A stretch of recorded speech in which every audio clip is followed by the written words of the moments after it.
E eu vou conversar agora com uma pessoa que descobriu, por experiência própria, que as mães precisam de tanto cuidado quanto os filhos. Parece um lugar comum, né, falar sobre isso, mas a gente acaba esquecendo que quem cuida também precisa ser cuidado. A Mônica criou uma organização, um instituto, que é voltado diretamente ao acolhimento, ao atendimento, ao suporte a mães de crianças especiais. Então ela está aqui do meu lado e a gente vai falar sobre essa experiência importante e decisiva para essas mães que, para além das cobranças que a maternagem já traz para a gente, que é mãe, essa dificuldade extra aí de se superar frente ao inesperado. É isso, né, Mônica? Boa tarde, obrigada por ter aceito o convite. Boa tarde, é uma honra estar aqui conversando com vocês. Muito obrigada. Eu que agradeço o convite de vocês.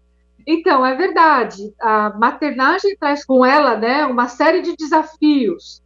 E esses desafios a gente já está meio que acostumado que vai acontecer, né? Então, a mamada em livre demanda, o bebê que vai chorar muito, o bebê que vai ter cólica, o pouco sono, mas a gente não está acostumado a pensar de que, além dessas coisas, a maternagem pode também trazer para a gente um bebê que a gente chama de bebê inesperado, né? Que pode ser o bebê com síndrome de Down, com outras deficiências, e mais para frente também uma criança que vai desenvolver um autismo. Mônica, a tua experiência foi com bebês prematuros, né? Não foi uma experiência de um dos teus filhos ter alguma deficiência, alguma peculiaridade, mas tu vislumbrou em determinado momento uma mãe enfrentando isso e teve esse start. Tô certa?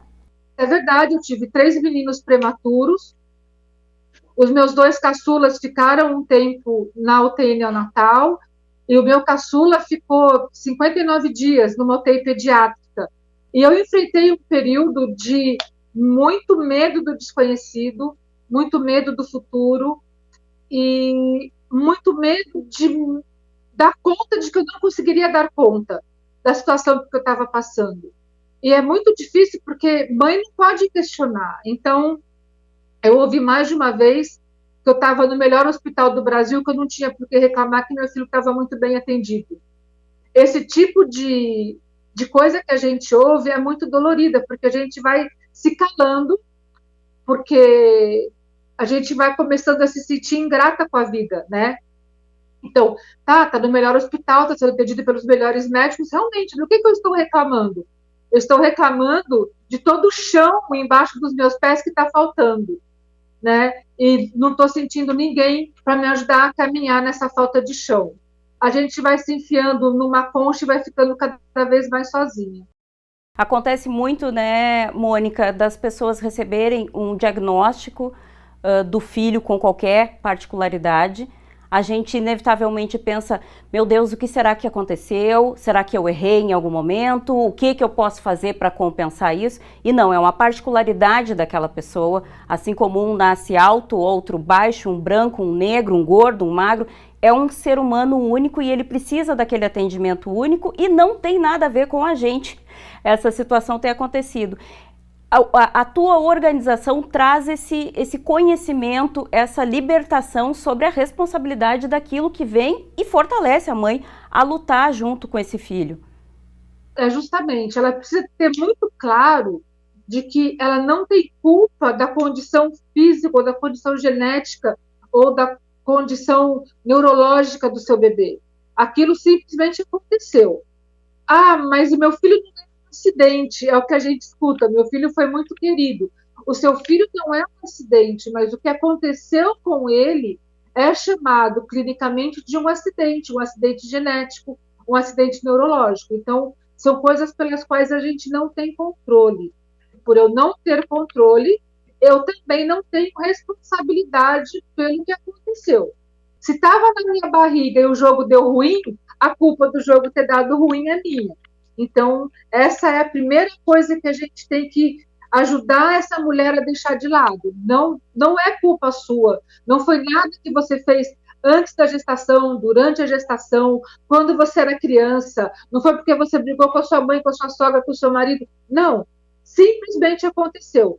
o olho especificamente para essa mãe é indispensável. Como é que a gente pode, a partir da tua expertise, trabalhar isso dentro da rede pública de saúde, por exemplo? Existe alguma alternativa para que essa mãe também seja atendida para além das necessidades do filho? Tu acredita que é possível a gente avançar nesse sentido? Eu tanto acredito que é possível a gente avançar nesse sentido, que a gente tem um projeto de acolhimento que a gente está tentando implantar nas maternidades públicas aqui de São Paulo, nas públicas municipais. Não está sendo fácil, mas a gente um dia chega lá. Tudo que essa mãe precisa, a gente fica, é uma coisa muito difícil que eu preciso dar para ela. Não, você precisa emprestar seu ouvido para ela. Não é que nesse primeiro momento ela precisa de uma equipe médica, de uma equipe multidisciplinar, nada disso. Né? Tudo que ela precisa é de alguém que a escute e que valide seus sentimentos. Como é que eu posso acolher essa pessoa sem aquele trocadilho? Mas tu tem uma casa boa, tu tem um emprego, poderia ter sido pior. Ninguém está fazendo comparativo aqui do que está ruim e o que está bom. Ela está precisando de um acolhimento naquele momento. Como que eu devo agir? Primeiro você pode perguntar para ela como é que você está. Porque todo mundo perguntou para ela como é que está o seu bebê. Ninguém pergunta para ela como é que você está, o que você está sentindo com tudo isso que está acontecendo. Quando você dá essa oportunidade para ela falar, você está abrindo uma porta muito especial para ela. E ela vai poder te falar tudo aquilo que ela está sentindo. E a gente vai só ouvir, a gente não vai julgar. A gente vai ser ali um ponto de apoio para ela. A gente fala de mães de crianças autistas, muitos são diagnosticados muito tarde, a mãe de repente ouve lá no grupo de mães, o fulaninho é estranho, né? O fulaninho não se integra, o fulaninho não acompanha a turminha, a professora eventualmente despreparada, a gente está avançando nisso agora muito recentemente, ele não consegue acompanhar a turma, quem sabe procura um médico, ou quem sabe ele vai para uma escola especial. O que a gente faz com essa mãe? Como é que a gente trata isso? Aonde que a gente errou, enquanto humanidade, que foi mais fácil dizer que isso é um problema, a gente tira da frente, ao invés de acolher e tentar resolver? Onde a gente errou, eu acho que eu posso dizer que a gente errou porque a gente nasceu ser humano, né? E o ser humano tem a sua questão ali de ser egoísta e de ser egocêntrico, né? Então, o problema do outro nunca vai ser o meu problema, né? Mas se a gente pensar que eu posso aprender com o problema do outro, ou que eu posso me colocar no lugar do outro para perceber como ele está se sentindo, né? A gente já começa ali a fazer um acolhimento. Quem consegue ter acesso ao Instituto e atendimento, informação, como é que funciona? Vamos dar esse serviço. Toda pessoa pode ter acesso ao nosso serviço. A gente tem o nosso site, a gente tem as mídias sociais, as pessoas têm acesso ao meu telefone pessoal, a gente também capacita outras instituições para fazerem esse trabalho de acolhimento que a gente faz. Quando o Instituto nasceu 8 anos lá atrás, eu falava que o nosso objetivo era um dia não precisar mais existir, porque ia ter gente fazendo acolhimento em todo cantinho do Brasil. Então, que o nosso trabalho, a gente teria cumprido a nossa função. Então, na verdade, é isso que a gente quer, capacitar outras pessoas, outras instituições, outras organizações, para que elas também possam fazer esse atendimento.